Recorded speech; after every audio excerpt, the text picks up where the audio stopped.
Mahkamah sebetulnya juga kita memanggil kepala negara, Presiden Republik Indonesia. Kelihatannya kan kurang elok. Ada pelanggaran etik yang dilakukan di Mahkamah Konstitusi, dilakukan di KPU, dan banyak lagi yang menyebabkan hiruk-pikuk itu. Nah, yang terutama mendapat perhatian yang sangat luas dan kemudian didalilkan oleh pemohon itu cawe-cawenya kepala negara. Nah, cawe-cawenya kepala negara ini, Mahkamah sebetulnya juga kita memanggil kepala negara, Presiden Republik Indonesia. Kelihatannya kan kurang elok. Karena Presiden sekaligus kepala negara dan kepala pemerintahan. Kalau hanya sekedar kepala pemerintahan akan kita hadirkan di persidangan ini.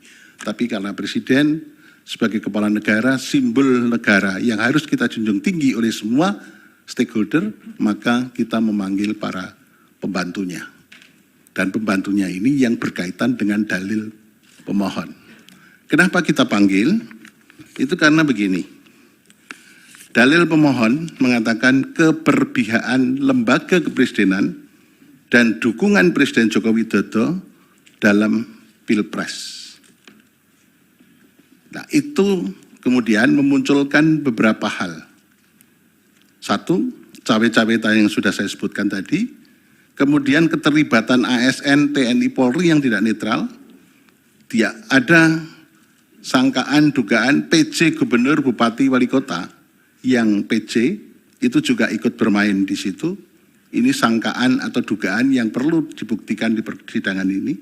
Kemudian ada peran serta lurah kepala desa juga yang ikut cawe-cawe, ikut menggalang massa, dan kemudian bansos yang dianggap mempunyai korelasi dengan elektoral. Tapi ternyata dari berbagai diskusi, bansos itu elektoral lebih berkaitan, dalam persidangan ini muncul, lebih berkaitan dengan elektoral pada pileg legislatif. Nah, ini mungkin Pak Erlangga nanti bisa Jadi yang partai yang naik pesat suaranya adalah Golkar. Nah, ini yang mungkin nanti bisa direspon, ya. Dari situ kita begini. Yang pertama perlu saya sampaikan,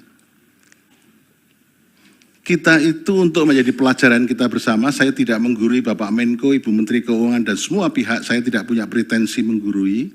Saya akan mengatakan begini, teori yang saya kembangkan, negara Indonesia itu adalah negara yang religious welfare state. Sementara orang Indonesia baru mengatakan Indonesia negara welfare state. Tapi kalau saya mengatakan Indonesia adalah negara religious welfare state. Artinya kesejahteraan tidak hanya yang lahir maupun yang lahir, tapi mau batin juga. Tapi sementara dalam teori yang berkembang hanya disebut welfare state. Tapi kalau saya mengatakan karena ideologi Pancasila, sila pertama, maka Indonesia adalah negara religious welfare state. Kemudian kita harus membangun peradaban, hukum yang negara hukum yang demokratis dan berketuhanan. Dari sini, maka Bapak Ibu sekalian, kita ingat sekali pesan dari The Founding Fathers. Yang penting pada kesempatan ini perlu saya sampaikan adalah semangat penyelenggara negara.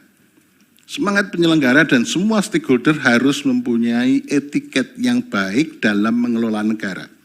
Etiket baik itu berdasarkan etik, moral, hukum, dan nilai-nilai sosial budaya yang berkembang di Indonesia.